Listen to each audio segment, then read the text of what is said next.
بسم اللہ الرحمن الرحیم۔ السلام علیکم ورحمۃ اللہ وبرکاتہ۔ حسن اللہ یاری کے بارے میں آج کی پوڈ کاسٹ۔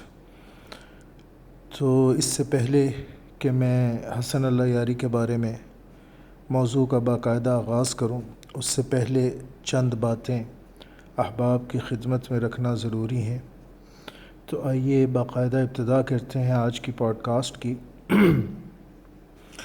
الحمد للہ الذی انزل الفرقان وجعلہ ھدی للناس وبشریٰ للمؤمنین، والصلاة والسلام علی افضل الانبیاء والمرسلین وعلی آلہ الطیبین الطاہرین المتطہرین وعلی اصحابہ الراشدین المہدیین، وبعد۔ اعوذ باللہ من الشیطان الرجیم۔ رب اشرح لی صدری ویسر لی امری واحلل عقدۃ من لسانی یفقہوا قولی۔ دیکھیے، یوں تو احباب کا کافی عرصے سے میرے ساتھ یہ گلہ تھا کہ میں حسن اللہ یاری جو بھی گفت و شنید فرماتے ہیں یوٹیوب پہ اس بارے میں لب کشائی نہیں کر رہا، لیکن اصلاً در حقیقت یہ شیعہ کمیونٹی نے کچھ عرصے سے مجھ سے مطالبہ شروع کیا، اور شیعہ کمیونٹی میری اپنی کمیونٹی ہے، وحدت امت کا میں داعی رہا ہوں، اور اہل سنت والجماعت کے اندر وحدت امت ہے۔ تو یہ جو شیعہ کمیونٹی ہے میری، انہوں نے مجھ سے کہنا شروع کیا کچھ عرصے سے، اور بہت اصرار ہوا بہت سے احباب کا اس کمیونٹی میں سے کہ حسن اللہ یاری جو بھی زبان درازی کر رہا ہے یوٹیوب کے اوپر، اس سلسلے میں لب کشائی کروں۔ تو سب سے پہلے تو عرض اس سلسلے میں یہ ہے کہ رافضی کا جو فتنہ ہے اہل تشیع میں، اور ناصبی کا جو فتنہ ہے اہل تسنن میں، یہ نیا نہیں ہے۔ آج یوٹیوب کی وجہ سے چونکہ احباب کو بہت سی انفارمیشن تک رسائی میسر ہے، چونکہ آج ہر چیز سوشل میڈیا پر آ جاتی ہے، اور یوٹیوب کلچر اور یہ جو ریلز کلچر ہے ٹک ٹاک کا اور انسٹاگرام کا، اس کے تھرو بہت سی چیزیں ہیں جس سے پہلی دفعہ بہت سے لوگ واقف ہو پاتے ہیں۔ لیکن مسئلہ یہ ہے کہ یہ چیزیں نئی نہیں ہیں۔ ہاں، آپ کو پہلی دفعہ پتہ چل رہی ہیں، وہ ایک علیحدہ بات ہے۔ جو ناصبیوں کا فتنہ ہے اہل سنت والجماعت میں، یہ بھی پرانا ہے۔ جو رافضیوں کا فتنہ ہے اہل تشیع میں، شیعہ کمیونٹی میں، یہ بھی بہت پرانا ہے۔ تو ناصبی وہ ہوا جو اہل بیت اطہار سے نفرت رکھے، اور رافضی وہ ہوا جو صحابہ سے نفرت رکھے۔ یہ دونوں ہی غلط طریقے ہیں۔ میں بارہا یہ عرض کر چکا ہوں کہ مسلم امت میں تفرقہ پیدا کرنے کے لیے، سیکریٹیرینزم کو ابھارنے کے لیے کالی بھیڑوں کو داخل کیا گیا، جو کہ سنیوں میں بھی ہیں، شیعوں میں بھی ہیں، شیعہ کمیونٹی میں بھی ہیں، اور اہل سنت والجماعت کی کمیونٹی میں بھی ہیں۔ ان کالی بھیڑوں نے نیریٹو جو عام کیا ہے، سب سے پہلے اور سب سے مضبوط جو نیریٹو جس کو ہمیں جاننے کی ضرورت ہے، وہ یہ کہ صحابہ میں اور اہل بیت اطہار میں تناقض ہے، یعنی یہ دونوں متضاد چیزیں ہیں۔ اگر کوئی صحابہ سے محبت کرتا ہے تو اسے چاہیے کہ اہل بیت اطہار سے محبت نہ رکھے، اور اگر کوئی اہل بیت اطہار سے محبت کرتا ہے تو اس کو چاہیے کہ وہ صحابہ سے محبت نہ کرے۔ یہ جو نیریٹو ہے، پہلے اس کو سمجھنے کی ضرورت ہے کہ یہ نیریٹو پولیٹیکل ہے۔ اس نیریٹو کا علم، تعلم اور تعلیم کے ساتھ کوئی تعلق نہیں ہے۔ اہل سنت والجماعت کا اور ایون اہل تشیع کا جو مین سٹریم شیعائٹ اسکالرشپ ہے، اس کو بھی اگر آپ اٹھا کے دیکھ لیں تو ان دونوں کے اندر، دونوں ڈینومینیشنز میں اس طرح کا کوئی نیریٹو نہیں ہے۔ اہل بیت اطہار سے محبت دین کا حصہ ہے۔ جو اہل بیت اطہار سے محبت نہ رکھے، کینہ رکھے، بغض رکھے، وہ مسلمان نہیں۔ اور جو قریب ترین صحابہ ہیں جو ان کے خلاف نفرت دل میں رکھے وہ بھی ایمان سے خارج ہو گیا۔ صحابہ میں طبقات ہیں، الاولون السابقون ہیں، پھر المہاجرون والانصار ہیں، پھر اس کے بعد طلقاء ہیں۔ تو 3 طبقات ہیں، لیکن بہرحال صحابہ تو ہیں۔ تو جو قریب ترین صحابہ ہیں جو نبی کریم صلی اللہ علیہ وسلم کے ساتھ رہے اور ان سے فیض لیا، انہی سے ہم تک دین پہنچا ہے۔ ظاہر ہے دین لانے والے نبی کریم صلی اللہ علیہ وسلم ہیں، ان سے ہم نے دین لیا ہے۔ اللہ ہم میں سے کسی کے گھر تو تشریف نہیں لایا تھا کہ بھائی یہ لیں، یہ ہے دین، یہ ہے کتاب اللہ، یہ آپ پکڑ لیں اس کو اور اس کو پڑھیں۔ نہ ہم پہ حضرت جبریل علیہ السلام نے کتاب اللہ کی نازل کی، نہ ہم پہ وحی آتی ہے، نہ ہی کسی عام انسان پہ وحی آ سکتی ہے۔ اور یہ تو چوزن ونز ہوتے ہیں جو انبیاء ہیں علیہم الصلوات والتسلیمات، یہ ان پہ رب تعالی وحی فرماتا ہے، انہی کے ذریعے سے ہمیں دین ملتا ہے۔ تو ہمارا جو فائنل ورژن ہے دین اسلام کا، کیونکہ دین اسلام تو حضرت آدم علیہ السلام سے شروع ہوا جب اللہ نے کریٹ کیا بنی نوع انسان کو، تو تبھی سے ان الدین عند اللہ اسلام، اللہ کے نزدیک دین تو اسلام ہی ہے، اس وقت سے ہے۔ تمام انبیاء اسلام ہی کا پرچار کرتے رہے، وحد اللہ وحد اللہ وحد اللہ، اللہ واحد ہے، اس کو واحد مانو، اسی کی عبادت کرو، یہ دین اسلام ہے۔ اس کے سامنے ول کو سبمٹ کرنا، تمام انبیاء یہی پیغام لے کے آئے۔ تو اس کا جو فائنل ورژن ہے نبی کریم صلی اللہ علیہ وسلم کی ذات مبارکہ سے ہمیں حاصل ہوا۔ اب کویسچن یہ ہے کہ نبی کریم صلی اللہ علیہ وسلم کے زمانے میں تو نہ آپ تھے نہ میں تھا، تو ہم نے دین کس سے لیا؟ ہم نے دین لیا ہے صحابہ سے اور اہل بیت اطہار سے۔ ہر صحابی اہل بیت اطہار میں سے نہیں ہے، لیکن ہر جو اہل بیت نبی کریم صلی اللہ علیہ وسلم کے زمن میں تھا وہ صحابی تھا اور صحابیات تھیں، تو ہم نے دین ان سے لیا۔ اب مسئلہ یہ ہے کہ اس میں تشکیک اور شبہات ابھارنے کے لیے اور تفرقہ پیدا کرنے کے لیے کالی بھیڑوں نے یہ نیریٹو عام کیا اور عام کرنے کی کوشش کی کہ یہ ان دونوں میں تناقض ہے، کہ اہل بیت اطہار اور صحابہ اکرام کے درمیان تضاد ہے۔ جو اہل بیت اطہار کو مانے وہ صحابہ کو نہیں مان سکتا، جو صحابہ کو مانے وہ اہل بیت اطہار کو نہیں مان سکتا۔ یہ وہ بات ہے، اسپیشلی آج کا جو میرا نوجوان طبقہ ہے، جو میری یوتھ ہے، جو میرے ینگسٹرز ہیں، جو میرے ینگ اسٹوڈنٹس ہیں، ان کو جو بات سمجھنے کی ضرورت ہے کہ یہ وہ پوائزنس نیریٹو ہے جو کہ انجیکٹ کیا گیا ہم میں بحیثیت امت۔ ہم نے دین صحابہ سے بھی لیا ہے، اہل بیت اطہار سے بھی لیا ہے۔ آج بھی اگر آپ مین سٹریم اہل سنت والجماعت کی اسکالرشپ کو اٹھائیں گے اور دیکھیں گے اور پڑھیں گے تو آپ کو بات ہمیشہ جرح و تعدیل کی ملے گی احادیث پہ۔ آپ کو یہ بات نہیں ملے گی کہ کتب احادیث فقط صحاح ستہ ہیں یا فقط کتب تسعہ ہیں یا فقط کتب اثنا عشرہ ہیں۔ ایسی بات آپ کو مین سٹریم اسکالرشپ میں نہیں ملے گی۔ یہ ایک بہت چھوٹا سا فرقہ ہے جو کہ اہل سنت والجماعت میں ایگزسٹ کرتا ہے، جس کو حدیث ایبسلیوٹسٹس کہتے ہیں، اور یہ نیریٹو ان کا ہے کہ بس جو بات بخاری میں آ گئی وہی ہے، جو بات مسلم میں آ گئی وہی ہے۔ بھائی کتاب کو ہم نے نہیں لینا اور چاٹنا۔ اصح الکتب بعد القرآن صحیح بخاری، یہ جو نیریٹو ہے کہ دنیا کی صحیح ترین کتاب قرآن کے بعد وہ بخاری ہے، یہ نیریٹو اہل سنت والجماعت کا نہیں ہے بھائی۔ اہل سنت والجماعت اس بات کو مانتی ہے کہ جو بھی حدیث صحیح ہے اور متواتر ہے اس سے ہم علم لیں گے، اور سب سے جو اعلیٰ درجہ ہے علم کا وہ تواتر پہ ہے۔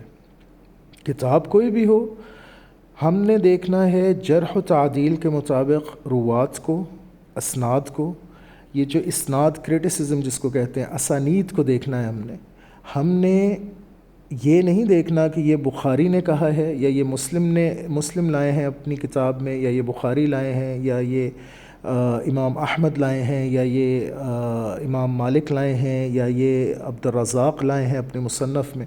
ہم نے تو یہ دیکھنا ہے کہ وہ جو سند ہے، جس سند سے وہ بات کی جا رہی ہے، وہ سند کس قابل ہے. اگر وہ اس قابل ہے کہ اس پر اعتماد کیا جائے اور اس میں سارے کے سارے روات ثقہ ہیں اور کذب بیانی کا عنصر نہیں ہے، ان جو روات اس سند میں ہیں ان پہ جرح کذب کی نہیں ہے، تو ہم لے لیں گے اس روایت کو. یہ تو روایتاً کریٹیسزم ہوگا. پھر درایتاً بھی ہم کریٹیسزم کریں گے، یعنی متن پہ ٹیکسچول نص پہ کریٹیسزم ہم کریں گے. اور روایتاً اور درایتاً ان دونوں کسوٹیوں پر پرکھ کے ہم اس حدیث کو لیں گے یا ریجیکٹ کریں گے. اس سے اس بات کا کوئی تعلق نہیں کہ یہ حدیث تو کافی میں ہے جی، یہ حدیث تو من لا یحضرہ الفقیہ میں ہے تو میں نے اس کو رد ہی کرنا ہے، اور یہ حدیث صحیح بخاری میں ہے تو میں نے اس کو تسلیم ہی کرنا ہے. یہ جو نیریٹو ہے یہ عام کیا گیا ہے ایک بہت چھوٹے سے فرقے کی طرف سے، اور اس کا تعلق تعلیم اور تعلم سے نہیں ہے. تو یہ بات ذہن میں رکھ لیں. میں ایک دفعہ دہرا دیتا ہوں اس بات کو آسان کر کے. ایپسٹمالوجی کی یہ بات ہے. ایپسٹمالوجی کہتے ہیں فلاسفی آف نالج، کہ ہم نے نالج کس ذریعے سے لیا، ہم نے دین کس سورس سے لیا ہے. دین کی جو سورس ہے، الٹیمیٹ سورس ہے اللہ. اس کے بعد اللہ نے انبیاء علیہم الصلوات و تسلیمات کو مبعوث فرمایا. تو ہمارے لیے جو الٹیمیٹ ہیومن سورس ہے جس سے ہم دین لیتے ہیں وہ ہمارے نبی کریم صلی اللہ علیہ وسلم کی ذات ہے. اب ظاہر ہے نبی کریم صلی اللہ علیہ وسلم کی ذات سے ہم تک دین پہنچا ہے تو وہ کسی واسطے سے پہنچا ہے. تو وہ جو واسطے ہیں ہمارے اور نبی صلی اللہ علیہ وسلم کے درمیان، ان واسطوں میں جو قریب ترین واسطے ہیں نبی سے صلی اللہ علیہ وسلم، ان واسطوں میں اہل بیت اطہار کا نام بھی آتا ہے اور صحابہ کا نام بھی آتا ہے. اور اہل بیت اطہار کو ہم اہل سنت والجماعت ہمیشہ وہ تکریم دیتے ہیں جو شاید شیعہ کے کچھ اپنے فرقے بھی نہ دے پاتے ہوں. اہل سنت والجماعت کے اندر اگین مین سٹریم اہل سنت والجماعت کی بات ہو رہی ہے یہاں پہ، اس سے ایک چھوٹے سے فرقے کی بات نہیں ہو رہی جس میں ناصبی بھی بہت زیادہ ہیں اور جنہوں نے بہت سے غلط نیریٹیوز بھی عام کیے ہیں. اگر آپ ہمارے ائمہ کی کتب اٹھا کے دیکھیں اور کتب اٹھا کے پڑھیں تو آپ کو یہ بات صاف ملے گی کہ اہل بیت اطہار کا مرتبہ سب سے اوپر ہے، سب سے اعلیٰ ہے. لِيُذْهِبَ عَنْكُمُ الرِّجْسَ أَهْلَ الْبَيْتِ وَيُطَهِّرُكُمْ تَطْهِيرًا. آیت تطہیر قرآن میں ہے اہل بیت اطہار کے لیے. یہ فضیلت کسی صحابی کی نہیں ہے. اہل بیت اطہار نبی کریم صلی اللہ علیہ وسلم کا خون ہے، اور جو گھر والے ہیں اور گھر والیاں ہیں، اور جو گھر والے ہوتے ہیں جو خون ہوتا ہے وہ تو ہمیشہ باقی سب چیزوں سے افضل ہوتا ہے، برتر ہوتا ہے. تو ہمارے جو ائمہ ہیں اہل سنت والجماعت کے، ان کی اگر کتب کا مطالعہ کیا جائے، اب میں آپ کو ریفرنس کے طور پہ ایک دو نام بتا دیتا ہوں جن کو آپ مزید پڑھ سکتے ہیں، جیسے امام ابن حجر عسقلانی ہیں، جیسے امام جصاص ہیں، جیسے امام تفتزانی ہیں. ان کو اگر آپ اسٹڈی کریں، ان کی بکس کو، امام ابوبکر ہیں، ابوبکر جصاص تو آپ کو یہ پتہ چلے گا کہ اہل بیت اطہار سے محبت تو دین کا جزو لا ینفک ہے. آپ نبی کریم صلی اللہ علیہ وسلم کے خون مبارک سے محبت کے بغیر تو مسلمان ہو ہی نہیں سکتے. اب غدیر خم والی حدیث کی بات کر لیں. غدیر خم میں کی حدیث میں نبی کریم صلی اللہ علیہ وسلم نے فرمایا من کنت مولاہ فعلی مولا، میں جس کا مولا ہوں علی اس کا مولا ہے، کرم اللہ وجہہ الکریم. تو مولا علی کے ساتھ محبت کے بغیر تو دین مکمل نہیں ہو سکتا بھائی. پھر حدیث ثقلین مشترک ہے شیعہ سورسز کے تھرو بھی اور سنی سورسز کے تھرو بھی. اب حدیث ثقلین باقی سورسز میں جس طریقے سے آتی ہے وہ یہ ہے کہ انی تارکم فیکم الثقلین کتاب اللہ حبل ممدود ما بین السماوات والارض وعترتی اہل بیتی. زیادہ تر جو دوسرے باقی سورسز میں آتی ہے وہ اس طریقے سے آتی ہے، کما قال علیہ الصلوۃ والسلام. ہمارے ہاں مسلم، صحیح مسلم کی حدیث ہے، صحیح حدیث ہے. اللہ تعالیٰ نبی کریم صلی اللہ علیہ وسلم فرماتے ہیں وَأَنَا تَارِكٌ فِيكُمْ ثَقَلَيْنِ أَوَّلُهُمَا كِتَابُ اللَّهِ فِيهِ الْهُدَى وَالنُّورُ فَخُذُوا بِكِتَابِ اللَّهِ وَاسْتَمْسِكُوا بِهِ ثُمَّ قَالَ وَأَهْلُ بَيْتِي أُذَكِّرُكُمُ اللَّهُ فِي أَهْلِ بَيْتِي أُذَكِّرُكُمُ اللَّهُ فِي أَهْلِ بَيْتِي أُذَكِّرُكُمُ اللَّهُ فِي أَهْلِ بَيْتِي 3 دفعہ کہا، 3 دفعہ کہا میں تم میں 2 چمکدار ستارے چھوڑ کے جا رہا ہوں، ایک اللہ کی کتاب ہے، اس میں ہدایت ہے اور نور ہے، تو اس کو پکڑ لو، فخذوا بکتاب اللہ، پکڑ لو اس کو، واستمسکوا بہ، اور اس کے ساتھ جڑ جاؤ، چمٹ جاؤ اس کے ساتھ، وَأَهْلُ بَيْتِي اذکرکم اللہ فی اہل بیتی، میں اور دوسری چیز جو چھوڑ کے جا رہا ہوں وہ میرے اہل بیت ہیں، اور میں اس میں تمہیں اس کو اردو میں آپ کہیں گے تمہیں متنبع کر کے جا رہا ہوں، میں تمہیں متنبع کرتا ہوں اپنے اہل بیت کے بارے میں، متنبع کرتا ہوں اپنے اہل بیت کے بارے میں، متنبع کرتا ہوں اپنے اہل بیت کے بارے میں، اتنا زیادہ حکم فرمایا۔ یہ حدیث کامن ہے شیعہ ٹریڈیشن میں اور سنی ٹریڈیشن، دونوں ایپسٹمالوجیز میں یہ حدیث کامن ہے بھائی۔ اگر آپ کسی ایسے سنی عالم سے کے پاس بیٹھ رہے ہیں اور فیض لے رہے ہیں جو آپ سے یہ حدیث چھپا رہا ہے، تو وہ بددیانتی کا مرتکب ہو رہا ہے، وہ خیانت کر رہا ہے۔ کتاب اللہ اور اہل بیت، نبی کریم صلی اللہ علیہ وسلم نے ان کو 2 چمکدار ستارے فرمائے، تو اہل بیت اطہار سے تو ہم نے اگر دین نہ لیا تو ہم نے دین لیا ہی نہ، اہل بیت اطہار کے بغیر تو دین مکمل ہوتا ہی نہیں ہے۔ یہ تو اہل سنت والجماعت کے بنیادی عقائد میں سے ایک عقیدہ ہے۔ جن کالی بھیڑوں نے اس کے اگینسٹ بات کی ہے، اس کے برخلاف بات کی ہے، بیسیکلی تفرقہ بازی کے لیے کی ہے، بیسیکلی وحدت امت کو توڑنے کے لیے یہ بات کی ہے۔ اصل حقیقت یہ ہے کہ اہل بیت اطہار کے بغیر دین مکمل ہونے کا تصور ہی نہیں ہو سکتا، تصور ہی نہیں ہے۔ اہل بیت اطہار سر آنکھوں پہ ہیں، سب سے اوپر ہیں، سب سے افضل ہیں، سب سے اعلیٰ ہیں۔ پھر آپ کو مزے کی بات ایک اور میں بتاؤں، شاید نوجوانوں کو اس کا علم نہ ہو، حدیث منزلت ہے ایک حدیث، یہ حدیث ایک ہے جو کہ حدیث منزلت کہلاتی ہے۔ یہ حدیث بھی کامن ہے between the Shiite and Sunni epistemology. Shiite scholarship میں بھی ہے یہ حدیث اور سنی اسکالرشپ میں بھی ہے۔ ہماری جو اسکالرشپ ہے، جو سنی ایپسٹمالوجی ہے، اس میں یہ حدیث صحیح ہے۔ یہ جنگ تبوک غالباً ہے جس کے بیک ڈراپ میں یہ واقعہ ہے کہ جب نبی کریم صلی اللہ علیہ وسلم نے تبوک کی طرف روانگی اختیار کی تو آپ نے اپنی جگہ علی کرم اللہ وجہ الکریم حضرت علی کو مقرر کیا، اور حضرت علی کرم اللہ وجہ الکریم نے کہا بھی، نبی کریم صلی اللہ علیہ وسلم سے عرض کی کہ یا رسول اللہ مجھے آپ جو ہے وہ بچوں کے درمیان اور یہ عورتوں کے درمیان آپ چھوڑے جا رہے ہیں، تو مجھے آپ اجازت نہیں دے رہے کہ میں جنگ کروں آپ کے ہمراہ۔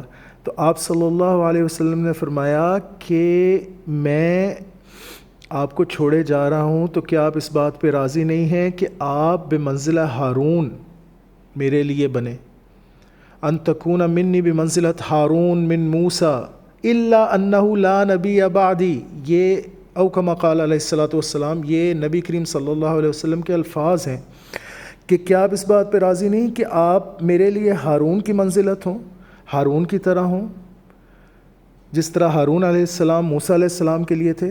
فرق صرف اتنا ہے کہ لا نبی بعدی، میرے بعد نبی نہیں۔ دیکھیں حضرت موسیٰ علیہ السلام نے ہارون علیہ السلام کے لیے دعا کیا کی،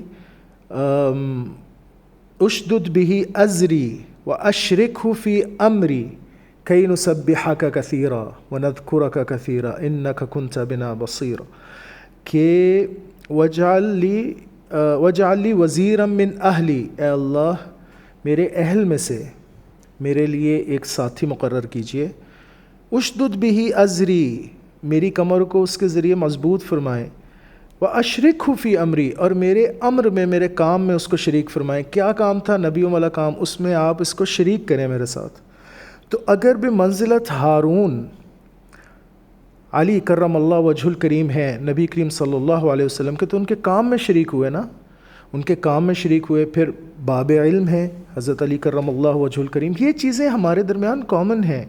شیعہ اسکالرشپ میں، شیعائٹ ایپسٹمالوجی میں، سنی ایپسٹمالوجی میں یہ کامنیلٹیز ہیں جن کے اوپر کالی بھیڑیں بات نہیں کرتی. تو اہل بیت اطہار کا مرتبہ سب سے اوپر. ہاں ایک جو باریک اختلاف ہے وہ یہ ہے کہ ازواج مطہرات کیا اہل بیت اطہار میں داخل ہیں یا نہیں ہیں. اس کے اوپر بہت لمبا کلام ہے، علمی بحث ہے. اور بہرحال مین سٹریم جو شیعائٹ اسکالرشپ ہے وہ یہ مانتی ہے کہ وہ ٹیمپریری اہل بیت اطہار میں شامل ہیں. جب نکاح فسخ ہو جائے گا تو پھر وہ نہیں رہیں گے اس میں شامل. اور جو ازواج مطہرات ہوتی ہیں وہ گھر والیاں ہوتی ہیں. تو ٹیمپریری اور پرماننٹ کی پھر اس کے اندر بحث ہے، اور کافی لمبی بحث ہے یہ. تو اس میں جانا مقصود نہیں ہے، لیکن بات عرض کرنے کا مقصد یہ ہے کہ اس پہ بھی اتفاق ہے کہ جو اہل بیت اطہار ہیں ان کے اندر ازواج مطہرات جو نبی کریم صلی اللہ علیہ وسلم کی وائفس ہیں وہ ٹیمپریریلی داخل ہیں. اس پہ اتفاق ہے شیعائٹ اور سنی اسکالرشپ کا. اگین مین سٹریم اسکالرشپ کی بات کر رہا ہوں میں، ذاکروں کی اور مولویوں کی بات نہیں کر رہا. شیعہ میں ذاکر ہوتے ہیں، سنیوں میں مولوی ہوتے ہیں، تو ان کی بات نہیں ہے. بات ہو رہی ہے تعلیم اور تعلم کی اور علم کی. کالی بھیڑوں کی بات نہیں کر رہا میں. کالی بھیڑیں تو ہر جگہ پائی جاتی ہیں. مسلم دنیا میں، مسلم امہ میں فساد جو بیسک ہے، جس کو جڑ بنایا گیا، وہ تو یہی فساد ہے نا، فرقہ کا، تفرقہ بازی کا، ڈیوائڈ اینڈ رول، کہ آپ ان کو فرقوں میں تقسیم کر دیں مسلم امت کو، اور پھر ان پہ آپ جو حکومت کریں اپنی. تو شیعہ سنی فسادات یہ کالی بھیڑوں کا کام ہے جو انہوں نے کروایا، اور یہ پولیٹیسائز ہوئے سارے معاملات. تو عرض کرنے کا مقصد یہ ہے کہ اس بات کو سمجھیں کہ اہل بیت اطہار سے محبت کے بغیر تو دین کا تکملہ نہیں ہے، دین مکمل نہیں ہوتا. ہم دین لیتے اہل بیت اطہار سے ہیں، ہم دین لیتے اور صحابہ اکرام سے ہیں. صحابہ اکرام جو نبی کریم صلی اللہ علیہ وسلم کے بالکل قریبی ساتھی، یعنی الاولون السابقون اور المہاجرین والانصار، ان کے بارے میں اللہ نے کہا کہ اللہ ان سے راضی ہو گیا. تو چونکہ قرآن میں آ گیا، اب چاہے جو کالی بھیڑیں ہیں شیعہ کمیونٹی میں وہ لاکھ ایسوٹیرک ایگزیجیزس کریں، وہ قرآن کی آیتوں کے مطالب کو اور معانی کو لاکھ تروڑیں اور مروڑیں، وہ لاکھ کہیں کہ جی تفسیر باطنی کے حوالے سے تو اس کا یہ مطلب ہے آیت کا، اور اس کا مطلب یہ ہے. جب اللہ نے کہہ دیا کہ رضی اللہ عنہم ورضوا عنہ، کہ اللہ ان سے راضی ہوا، وہ رب سے راضی ہو گئے، تو بس ختم ہو گئی بات. پھر تو ایسوٹیرک ایگزیجیزس کی گنجائش نہیں ہے. اور اسی لیے جو شیعہ اسکالرشپ ہے آج دنیا میں اتنا اہم مقام حاصل نہیں کر پایا جتنا مین سٹریم سنی اسکالرشپ کو حاصل ہے، کیونکہ اس میں ایسوٹیرک ایگزیجیزس بہت ہے. کالی بھیڑوں نے تفسیر باطنی بہت داخل کی. تو بہرحال یہ موضوع ایک اور طرف چلا جائے گا. فی الحال عرض کرنے کا مقصد یہ ہے کہ دیکھیں یہ حدیثیں جو انبیاء جو اہل بیت اطہار والی ہیں میں نے آپ کے سامنے رکھ دی، یہ ہمارے ٹریڈیشن کا، سنی ٹریڈیشن کا حصہ ہے. ایک حدیث اس میں اب ایڈ کر لیں، وہ خلفاء کے بارے میں ہے، صحابہ کے بارے میں، کہ اللہ کے رسول صلی اللہ علیہ وسلم نے فرمایا علیکم بسنتی و سنت خلفاء الراشدین المہدیین بعدی عضوا علیہا بالنواجذ، تم پہ میری سنت ہے اور میرے بعد میرے خلفاء راشدین کی سنت ہے. عضوا علیہا بالنواجذ، اس کو دانتوں سے پکڑ لینا. اب اس کی جو سند ہے اس حدیث کی، وہ شیعہ اسکالرشپ میں بھی رد نہیں ہوتی. تو بہرحال یہ ایک اور بحث ہے، ایک اور علیحدہ بحث ہے. لیکن بہرحال at the end of the day یہ حدیث کم از کم میرے ٹریڈیشن میں تو ہے، سنی ٹریڈیشن میں تو ہے. تو کم از کم میرا ٹریڈیشن یہ ہے کہ صحابہ سے دین لینا ہے اور اہل بیت اطہار سے دین لینا ہے. اس بات کو آپ پہلے سمجھ لیں. اور جو شیعہ ینگسٹرز ہیں، میرے اسٹوڈنٹس ہیں، وہ کم از کم اس بات کو سمجھ لیں کہ اہل بیت اطہار سے سنی ٹریڈیشن میں بھی دین لینا یہ ہماری بیس ہے، یہ ایپسٹمولوجیکل بیس ہے. ہمارے پرائمری سورسز کے اندر اہل بیت اطہار سے دین لیا گیا ہے، ان سے ہم لیتے ہیں. تو یہاں تک بات جب سمجھ میں آ گئی تو اب آتے ہیں روافض پہ اور نواصب پہ. جیسے کہ میں نے پہلے عرض کیا، اب اصل مسئلہ یہ ہے کہ تفرقہ پیدا کرنے کے لیے یہ ناصبیوں کو جو انجیکٹ کیا گیا اور رافضیوں کو، یہ بڑا پرانا مسئلہ ہے. آج کچھ بچے، کچھ ینگسٹرز، کچھ احباب یہ انسٹاگرام پہ ریلز دیکھ کے اور یوٹیوب کے اوپر ویڈیوز دیکھ کے اور یہ کچھ ادھر ادھر سے یہ لفنٹر بازی سن کے یہ سمجھتے ہیں اوہ ہو بھائی یہ تو ہمیں پتہ ہی نہیں تھا. بھائی آپ کو پتہ نہیں تھا تو اس میں تعلیم اور تعلم کا کیا قصور؟ حضور آپ نے اگر کبھی لائبریری کی شکل نہیں ملاحظہ فرمائی، اگر آپ نے کبھی کتاب کوئی کھول کے اسلام کی نہیں پڑھی تو اس میں بھائی اس میں میرے بھائی، میرے بیٹے، میری بیٹی، اس میں میری بہن، اس میں تعلیم اور تعلم کا تو کوئی قصور نہیں ہے نا. اس میں تو قصور آپ کا ہے کہ آپ نے کبھی اسلامک تاریخ کا مطالعہ ہی نہیں کیا، آپ نے کبھی زحمت ہی نہیں فرمائی کہ آپ ہماری کتب کو، اپنی کتب کو اٹھا کے دیکھ لیں، ایک دفعہ پڑھ لیں.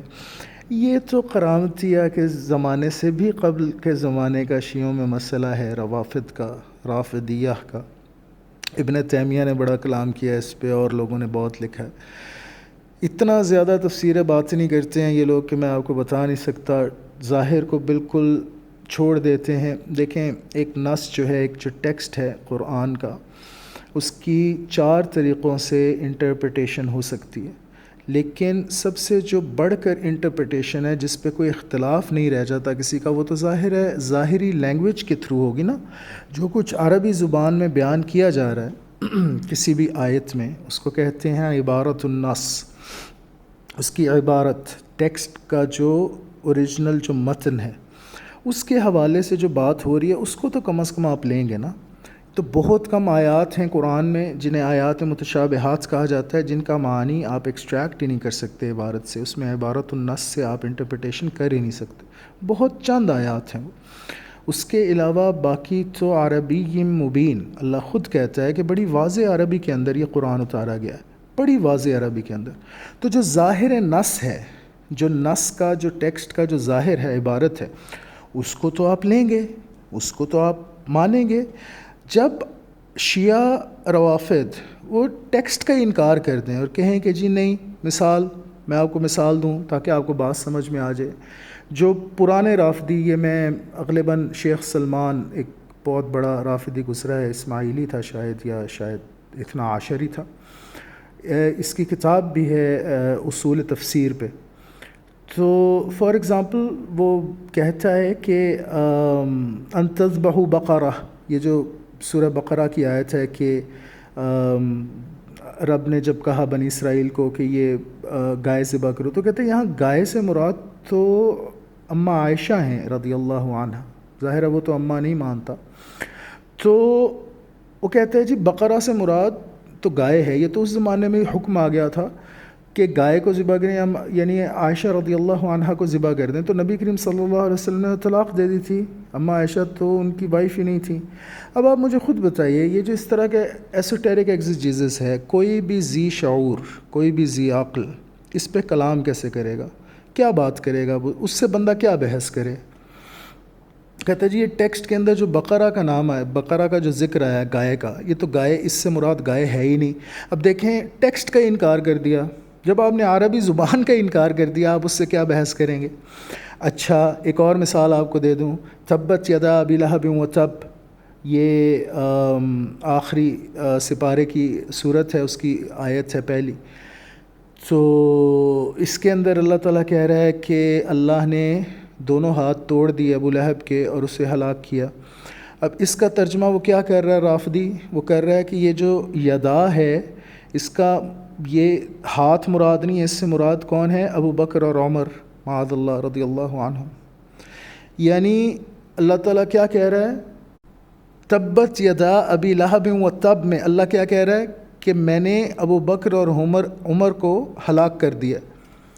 نعوذ باللہ، نقل کفر نہ باشد. اب آپ مجھے بتائیں کہ آپ ایسے مخیل الحواس بندے سے، آپ ایسے مختل الحواس بندے سے، ایسے اس طرح کی بونگی مارنے والے انسان سے آپ کیا کلام کریں گے؟ آپ کیا بات کریں گے؟ جب آپ نے ٹیکسٹ کو ہی نگیٹ کر دیا، جب آپ نے ظاہری عربی نص کو نگیٹ کر دیا اور آپ نے کہا نہیں جی اس سے تو یہ مراد ہے، یہ تو اصل میں تو یہ معنی ہے، تو آپ اس بندے سے کیا؟ اس لیے ایسوٹیرک ایگزیجیز جو اس کو کہتے ہیں فرنج تھیریز، یہ فرنج نش ہے.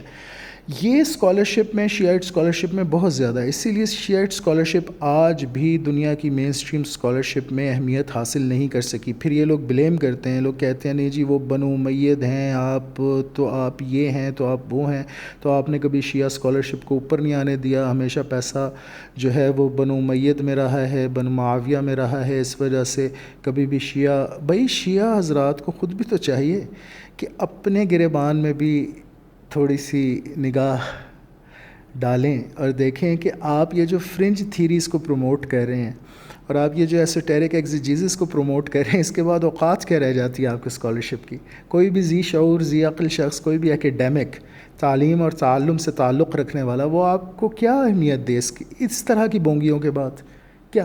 اچھا جی، سارے کا سارا ڈسکورس کیا ہے یہ جو رافضیوں نے کر دیا شیعہ کمیونٹی میں؟ وہ ڈسکورس کیا بنا دیا؟ ایسا ہونا چاہیے تھا، ایسا ہوا، اصلاً تو ایسے ہوا لیکن ایسا ہونا چاہیے تھا، اور جی ایسے ہو گیا تو ایسے ہونا چاہیے تھا، تو ایسے ہوتا تو کیسا ہوتا؟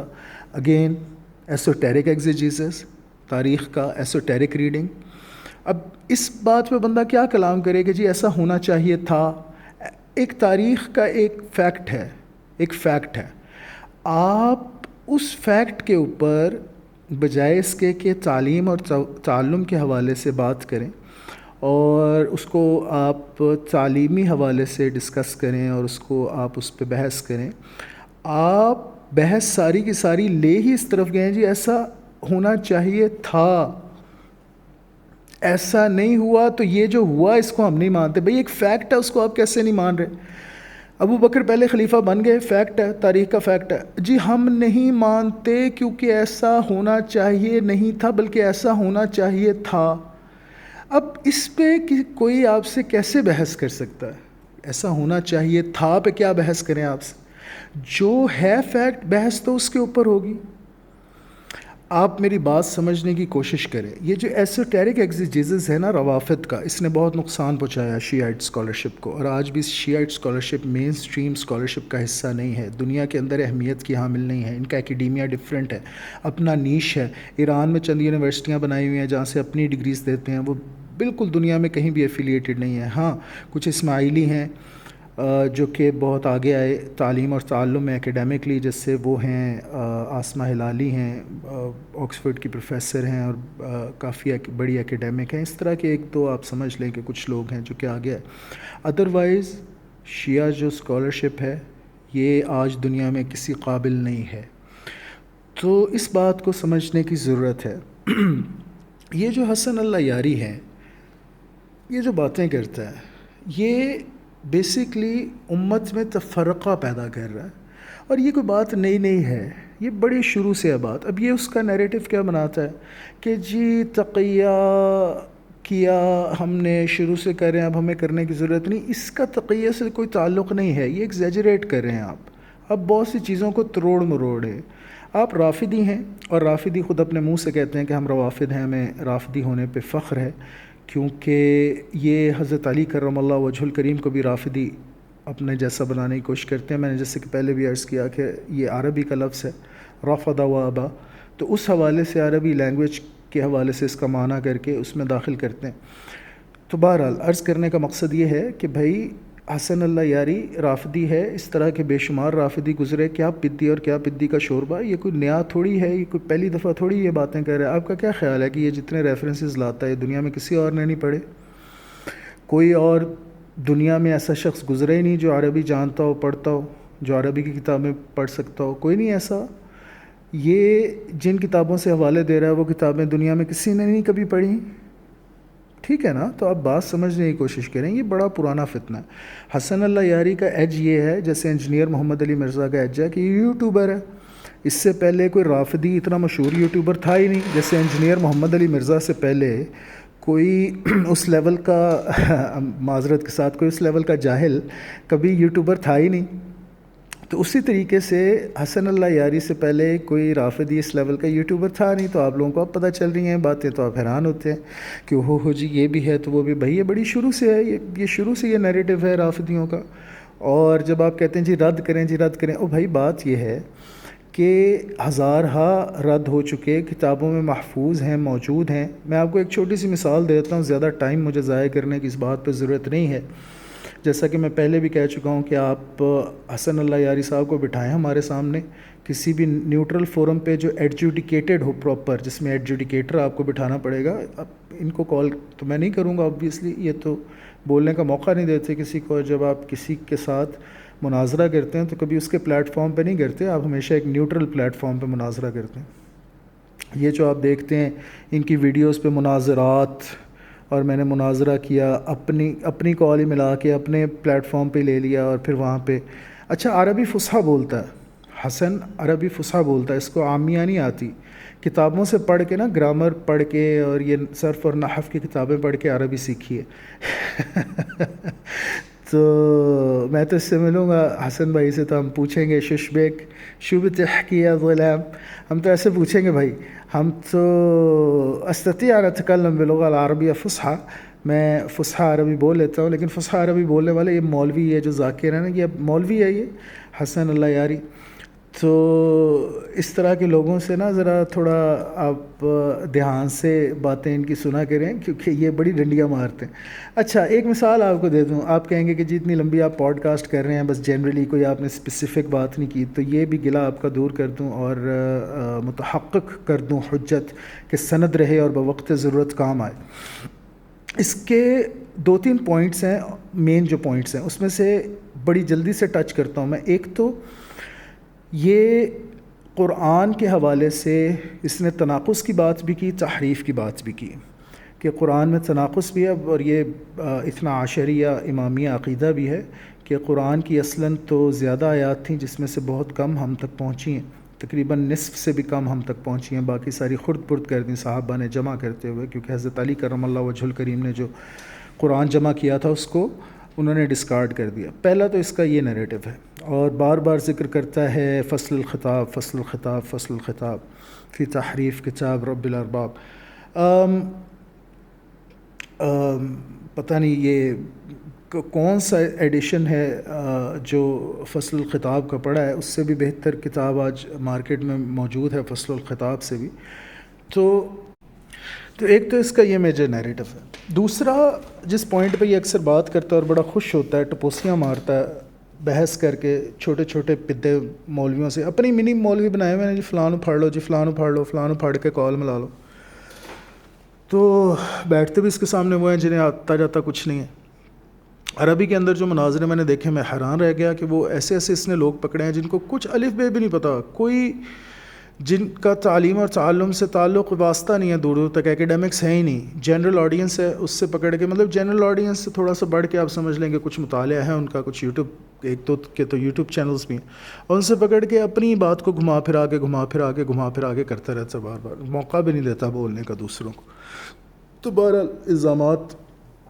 یہ الزامات کے زمرے میں آتا ہے، میں الزام نہیں لگاتا، میں نے تو یہ عرض کر دی، دوبارہ عرض کرتا ہوں کہ میرے سامنے آپ نے اگر ان کو بٹھانا ہے آپ ضرور بٹھائیں، کوئی فورم جو ہے وہ نیوٹرل ڈیسائیڈ کریں، وہاں پہ ایڈجوڈیکیشن رکھیں، پراپر ایڈجوڈیکیشن ہو، پراپر ایڈجوڈیکیشن کے بغیر میں حسن اللہ یاری سے مناظرہ نہیں کروں گا، میں ڈیبیٹ نہیں کروں گا، ایڈجوڈیکیشن ہو پراپر، باقاعدہ جو ڈیبیٹ کے اصول ہوتے ہیں ان کو فالو کریں، اوپننگ سٹیٹمنٹ ہاف آور کی یا 40 منٹس کی ایچ، پھر اس کے بعد ریبٹل ہاف این آور کا ایچ، پھر اس کے بعد کویسچن آنسر سیشن اوپن ایک دوسرے کے ساتھ 15 منٹ ایچ، اس کے بعد کلوزنگ سٹیٹمنٹس، اور اس کے بعد open audience question answer session. جو سٹرکچر ہوتا ہے ڈیبیٹ کا وہ آپ ڈیسائیڈ کریں، برابر کا ٹائم ملے، بات کر لیتے ہیں بیٹھ کے، اس میں تو کوئی مسئلہ نہیں ہے۔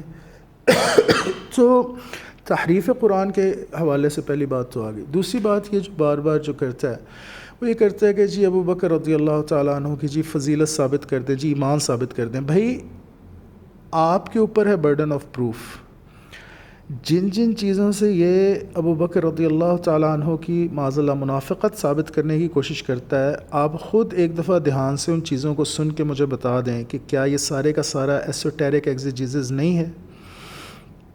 وہ جو آیت ہے لا تحزن ان اللہ معنا، بھائی آپ نہ مانیں اس کو، یہ کہتا ہے جی اس کے اندر تو حزن ہے، اور حزن جو ہے وہ ماضی کا ہوتا ہے اور خوف مستقبل کا ہوتا ہے. تو یہ بالکل بات درست ہے، حزن ماضی کا ہوتا ہے، خوف مستقبل کا ہوتا ہے. لیکن ایک سچویشن جب وارد ہو جائے، جب آپ کو یہ یقین ہو جائے کہ اب یہ معاملہ ہونے والا ہے، تو اس کے اوپر خوف نہیں رہتا دل میں. مطلب اتنی بونگی مارتا ہے، اتنی زبردست قسم کی غیر منطقی گفتگو کرتا ہے کہ میں کیا کہوں. ایک بندہ، اس کو اپنی جان کے زائل ہونے کا یقین ہو گیا، وہ اس کو یہ تیقن ہو گیا کہ میں نے اب مر جانا ہے، اب ڈیتھ ایمیننٹ ہے. تو وہ خوف محسوس کرے گا کہ وہ حزن محسوس کرے گا. اس کو خوف ہوگا کہ اس کو اب اس چیز کا حزن ہو. وہ سوچے گا بچوں کے بارے میں، وہ سوچے گا باقی چیزوں کے بارے میں کہ ہو میری اولاد کا میرے بعد میں کیا بنے گا. وہ سوچے گا اس بارے میں، ہو میں ایسا نہیں کر سکا، ایسے نہیں کر سکا، ایسے ہو جاتا تو یوں کر لیتا ایسے. تو یہ تو حزن والا معاملہ ہے. خوف کہاں رہا پھر؟ جب آپ کی گردن پہ تلوار آ گئی، جب آپ کو گولی لگ گئی، تو پھر تو حزن ہے. پھر خوف کس چیز کا ہے؟ وہ جو معاملہ تھا غار ثور میں، جب وہ لوگ آ گئے غار کے اس کے سامنے، اور یہ تو نہیں پتا حضرت ابوبکر کو مکڑی آئے گی، وہ جالا بن لے گی، کوئی معجزہ ہو جائے گا اور ہم لوگ بچ جائیں گے. انہوں نے تو قدموں کی چاپ سن لی، وہ سامنے آگے کھڑے ہو گئے. تو انہوں نے کہا ہم تو مارے گئے. تو اس بات پہ انہیں حزن ہوگا یا خوف ہوگا؟ بار بار کہتا نہیں تو اس پہ خوف ہونا چاہیے تھا، وہ تو سامنے تھے تو وہ خوف. او بھائی، خوف تھوڑی ہوتا ہے جب آمنا سامنا ہو گیا. جب متحقق ہو گئی ایک سچویشن تو اس پہ خوف تھوڑی رہتا ہے. پھر کمال بات کرتے ہو یار، اتنی بونگیاں. جو تحریف قرآن کا جہاں تک مسئلہ ہے، آپ کے اپنے علماء نے فصل الخطاب کو رد کیا ہے. آپ کے اپنے علماء نے، مین سٹریم جو شیعہ علماء ہیں، وہ سارے اس کتاب میں موجود ادلہ کو رد کرتے ہیں کہ تحریف قرآن کے حوالے سے. تو یہ دو نیریٹو میں نے جلدی سے ٹچ کیے ہیں کہ آپ ان دونوں کے حساب سے اس کی جو ہے علمی پہنچ دیکھ سکتے ہیں. یہ وہی ہے ون بک اسکالرشپ والی بات ہے کہ صرف اپنی کتابیں پڑھیں، اپنی کتابوں سے زیادہ فیض لیا، اور کھلے دل و دماغ سے، روشن دماغی سے، روشن خیالی سے کام نہیں لیا. یہ حسن اللہ یاری کا مسئلہ ہے. کیا یہ شیعہ کمیونٹی کو ریپرزینٹ کرتا ہے؟ کیا جو آج مین سٹریم شیعہ ہیں، یہ سارے حسن اللہ یاری کی طرح سے روافد ہیں؟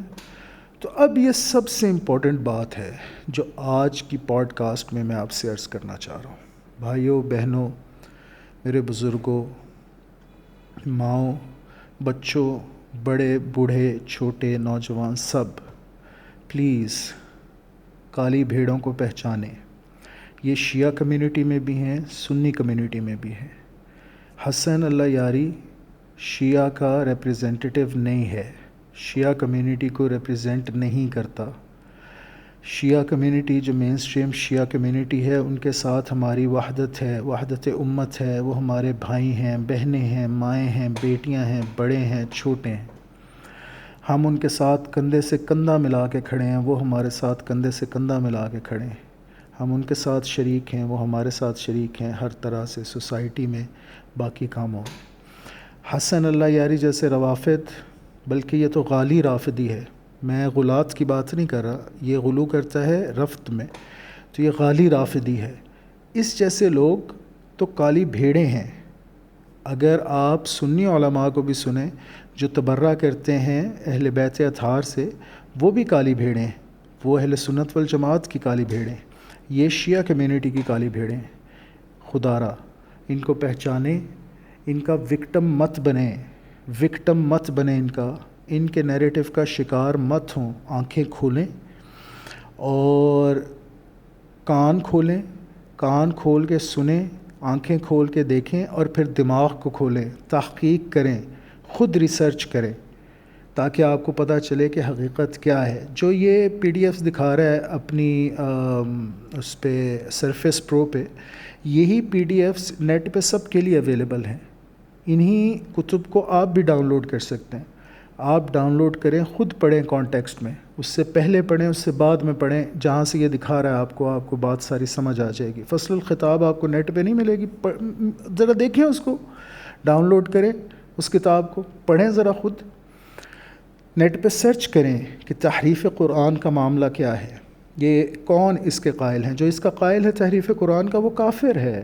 کافر ہے بھائی. جو اللہ کی کتاب میں کانکاکشن کا، مینیپولیشن کا، کرپشن کا قائل ہو گیا، جس نے کہا کہ یہ مینیپولیٹ ہوئی ہے کتاب، اس میں کرپشن ایڈ ہوئی ہے، اس میں کنکاکشن ہوئی ہے، اس میں انٹرپولیشن ہوئی ہے، کیا وہ مسلمان رہ گیا؟ جو یہ کہے کہ قرآن کے نص میں، قرآن کے ٹیکسٹ میں رد و بدل ہوا ہے، وہ مسلمان رہ گیا؟ وہ تو مسلمان نہ رہا۔ تو تناقض کی بات جہاں تک ہے، یہ کوشش کرتا ہے حسن اللہ یاری کہ تناقض کے معاملے کو ایکویٹ کر سکے نسخ قرآن کے معاملے، کیونکہ ہمارے یہاں اہل سنت والجماعت کے یہاں نسخ قرآن ہے۔